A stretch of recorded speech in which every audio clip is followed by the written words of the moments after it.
2 de novembro de 1971, Delphos, Kansas. Eram 6 da tarde e Ronnie Johnson, de 16 anos, fazia suas tarefas na fazenda. E o que aconteceu em seguida mudou a sua vida. Quando estava voltando, de repente, ele ouviu um ruído que ele disse parecer como uma máquina de lavar desequilibrada. Era bem alto. E aí tudo ficou iluminado. E pairando a 1,5 metro do chão, ele viu um objeto de uns 2,5 metros de diâmetro. E a parte de cima estava a uns 3 metros do chão. Apavorado, Ronnie observa o objeto pairando no ar. No final desse período, a claridade do objeto aumentou, o som aumentou e o brilho na base do objeto aumentou. E o brilho parecia ser uma mancha que piscava, que caía da base para o solo. Enquanto ele observava, houve um clarão que o cegou durante a decolagem. Deu para ele ouvir o som se afastando para o sul. E aí ele começou a recuperar a visão, correu para casa e contou aos seus pais. E eles saíram correndo e também viram o objeto. Depois de observar o objeto no céu, os Johnsons andam até onde o jovem disse que a nave estava. E a família fica abismada com o que vê. Eles viram um grande anel luminescente no chão e luminescência nas árvores em volta. Aí eles correram para casa para pegar uma câmera instantânea e ainda restava uma foto. E aí eles saíram e Irma tirou a única foto que eu já vi de um encontro desses 10 minutos após a partida do objeto. Esta é a foto tirada por Irma Johnson, a mãe de Ronnie. E depois de fotografar o anel, a família se dá conta de que há muito mais para descobrir. Os pais de Ron tocaram então aquela substância recém-depositada pelo OVNI e imediatamente seus dedos ficaram dormentes. A senhora Johnson tocou a perna com a mão e a perna ficou dormente. Apesar do medo, a família continua a vasculhar a propriedade em busca de pistas para o que pode ter acontecido. O único acesso a essa área é depois de uma árvore de 18 centímetros de diâmetro que estava caída no chão. Na tarde anterior, a árvore estava de pé e plantada.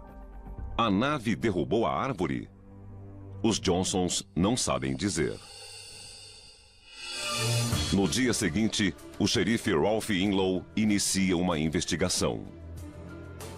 Quando o xerife chegou e foi até o local, foi o primeiro a notar um galho de árvore partido que se quebrou a uns 2,5 metros acima do solo e tinha se projetado sobre a borda do anel. Então, ele concluiu que havia se partido e caído devido a algum objeto ou alguma coisa sólida que tinha passado ali. O Inlow também encontrou um resíduo dentro do anel. E naquele momento, a superfície do anel era uma crosta muito dura e bem branca. E dá para ver na foto. A diferença entre a terra no meio e a terra em volta é evidente. Pasmo, o xerife colhe amostras do solo e os tranca no cofre da delegacia. 4 semanas depois, notícias do incidente chegam ao Dr. J. Allen Hynek, astrônomo e consultor de OVNIs do governo norte-americano. Desde os anos 60, ele acredita que provas físicas são a solução para o enigma dos OVNIs. E ele envia o seu colega Ted Phillips para investigar. Ao chegar à fazenda, falei rapidamente com as testemunhas e elas me levaram ao local onde o anel estava, que era bem lamacento. Para minha surpresa, sobre esse solo preto, molhado e lamacento, havia um anel de neve, perfeitamente simétrico, cobrindo apenas o anel. E foi uma visão tão surpreendente que eu tirei várias fotos. A neve é uma evidência concreta para a investigação. O anel nesse local é hidrofóbico. Ele repele a água. Alguma coisa havia afetado o solo. Isso é significativo. A mesma coisa aconteceu em muitos lugares onde OVNIs pousaram ou quase pousaram, alteraram o solo e a vida vegetal. Nada cresce. Phillips investiga os incidentes com OVNIs com a precisão de um investigador de polícia. Em qualquer investigação de cena de crime, o consenso geral é que o criminoso não consegue entrar no local e sair de lá sem levar alguma coisa consigo, e nem evitar que algo fique para trás, e cabe ao investigador ou ao perito descobrir que coisa é essa. O mesmo vale para um incidente com um OVNI. Então, a primeira coisa que você faz é fotografar tudo antes de mexer em alguma parte da cena do crime. E depois que eu havia tirado todas as fotos, comecei a criar linhas e fazer medições para estabelecer o tamanho exato do anel. E depois de examinar o anel minuciosamente, comecei a analisar a outra área. E a família me conduziu por ela. Isto aconteceu aqui e aquilo aconteceu ali. Phillips também examina a foto tirada pela senhora Johnson. Tentei várias vezes reproduzir aquela foto instantânea daquela noite. Não foi possível. Eu tentei de tudo, usando até a mesma câmera e o mesmo tipo de filme, as mesmas condições de luz, com e sem flash. E simplesmente não foi possível. Intrigado por suas descobertas, Phillips leva cerca de 20 quilos de amostras de solo e mais de 100 fotos para o Dr. Hynek. Armado com novas provas, o Dr. Hynek pede ajuda a alguns cientistas para obter uma opinião válida do caso. Eles concluem que o solo no anel de Delfos era bem diferente do solo normal. Mas a informação mais surpreendente só surgiu 20 anos depois, quando Phillips conheceu a analista química Phyllis Budinger. Em 1999, Phyllis estudou as evidências em seu laboratório em Chagrin Falls. Ela se surpreende ao descobrir que, décadas depois, o solo permanece hidrofóbico.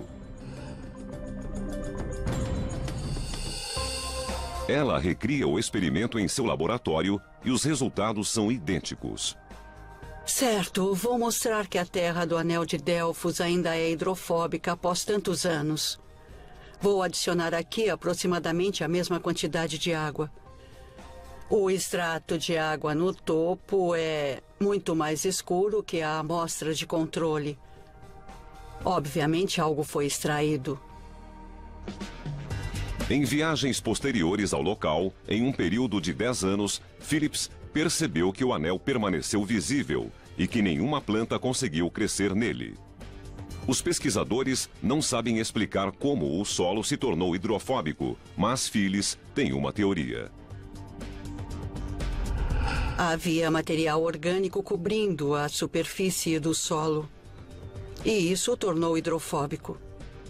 Esse material orgânico foi identificado por mim como ácido fúlvico. O ácido fúlvico ocorre naturalmente no solo durante a decomposição de plantas. Ele pode recuperar o solo e é um excelente fertilizante. Embora ocorra naturalmente, Phyllis acredita que a sua quantidade no anel de Delfos não é natural. A quantidade de ácido fúlvico é muito superior àquela que ocorre naturalmente. Ele foi colocado lá, foi liberado por alguma coisa. Não existe uma explicação natural para esses altos níveis de ácido fúlvico no solo. Eu realmente não sei de onde ele veio. E a concentração de ácido fúlvico não é a única anomalia que Phyllis descobre na amostra. Altos níveis de ácido oxálico que irrita a pele e os olhos, também estão presentes. O ácido oxálico pode ser responsável pela dormência nos dedos da Sra. Johnson, que permanece até hoje. O incidente em Delfos e o solo modificado confundem os cientistas, mas este não é um caso isolado.